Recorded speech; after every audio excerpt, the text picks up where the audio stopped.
సిద్దిపేట జిల్లా కొండపాక మండలం గిరాయిపల్లి, విశ్వనాథ్పల్లి, రవీంద్రనగర్ గ్రామ పంచాయతీలలో ఐకేపీ కొనుగోలు కేంద్రాలను ఏఎంసీ వైస్ చైర్మన్ బట్ట పరశురాములు, కాంగ్రెస్ పార్టీ మండల అధ్యక్షుడు వాసరి లింగారావు ఆయా గ్రామాల సర్పంచులతో కలిసి ప్రారంభించారు.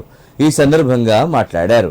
ఎండలు అధికంగా ఉన్నందున కొనుగోలు కేంద్రాలకు వచ్చే రైతులకు ఇబ్బందులు కలగకుండా వసతులు కల్పించాలని నిర్వాహకులకు సూచించారు. కొనుగోలు కేంద్రాల్లో ధాన్యం విక్రయించి మద్దతు ధర పొందాలని తెలిపారు. కాంగ్రెస్ ప్రభుత్వం ఏర్పడ్డాక సన్నరకం వడ్లకు కూడా బోనస్ ధర కల్పిస్తున్నట్లు సంతోషం వ్యక్తం చేశారు. కార్యక్రమంలో ఆయా గ్రామాల వార్డు సభ్యులు, మహిళా సంఘాల నాయకులు, హమారీలు పాల్గొన్నారు.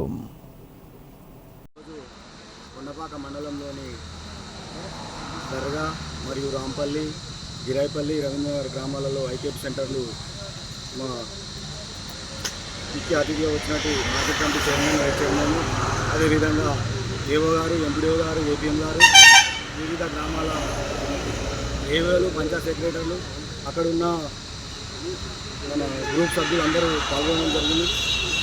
వారికి ఒకటే నేను రైతులకు చెప్పేది ఏంటంటే ముఖ్య ఉద్దేశము, మీరు దళారులకు అమ్ముకోకుండా మన ప్రభుత్వం ఏం చేసిందనంటే ఏ గ్రేడు, బి గ్రేడ్ అని చెప్పి 2 గ్రేడ్లు పెట్టడం జరిగింది.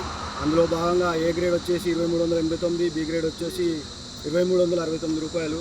కాబట్టి మీరు దళారులకు అమ్ముకోకుండా ఇక్కడ మీరు 99% మీరు బావి దగ్గరనే ఎండబోసుకొని ఇక్కడ ఏది కేంద్రం దగ్గర పోయాలని చెప్పి కోరుకుంటున్నాము. ఒకవేళ అక్కడ వీలు కాని ఏడల ఇక్కడికి వచ్చి పోసుకొని ఖచ్చితంగా జాలి బట్టి మీరు ఈ ఒడ్లో కొనుగోలు కేంద్రం కాడ వాళ్ళకి ఇవ్వాలని చెప్పి చెప్తున్నాను.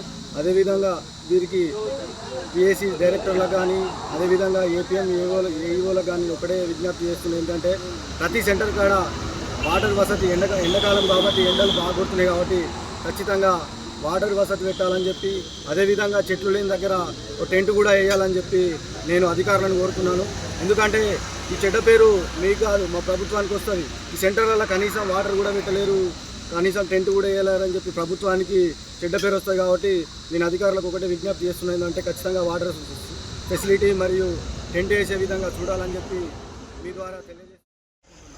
మీరు ధాన్యం మంచిగా ఆరబెట్టి దళారులకు అమ్మకుండా మీరు మార్కెట్ తెచ్చి మంచి రేటుకు మన ప్రభుత్వం నిర్ణయించిన 2389 రూపాయల రేటుకు మీరు అమ్ముకోవాలని చెప్పి మీ అందరికీ విజ్ఞప్తి చేస్తున్నాం. మీరు దళారులకు అమ్మినట్టయితే వారు బాగుపడతారు తప్ప మీరు బాగుపడరు.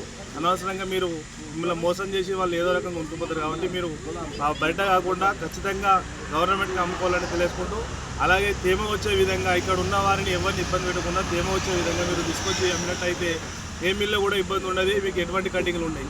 మీరు అది ఆరబెట్టకుండా దాన్ని పట్టకుండా తీసుకుపోయి కట్ అయిందని చెప్పని తర్వాత ప్రభుత్వాన్ని కూడా బదనం చేయదు. ఎందుకంటే ప్రభుత్వం అప్పుడు ప్రజాపాలనలో రేవంత్ రెడ్డి గారు సన్నోట్లకు 500 ఇవ్వడమే కానీ 24 గంటలలోనే మన డబ్బులు జమ చేయడం కానీ జరుగుతుంది. కాబట్టి మీరు ఈ అవకాశాన్ని సద్వినియోగం చేసుకోవాలి, అనవసరంగా దళారుల దానికి పోవద్దని చెప్పి తెలుసుకున్నా.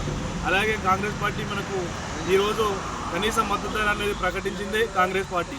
ఇలా ఒక వరికి కింద ధర రేట్ అని, మొక్కలలో జొన్నలకు కింద రేట్ అని చెప్పి కనీసం మద్దతు ధర తీసుకొచ్చిన ప్రభుత్వం ఏదైనా ఉందంటే అది కాంగ్రెస్ ప్రభుత్వం. కాబట్టి మీరు రైతులు ప్రతి ఒక్కరూ మంచి మద్దతు ధర తీసుకొని మంచి తేమతోటి అమ్ముకొని 24 గంటల్లో మీరు డబ్బులు మీ చేతిలోకి వస్తాయి. కాబట్టి మీరు ఈ అవకాశాన్ని సద్వినియోగం చేసుకోండి అని తెలియజేసుకుంటారు.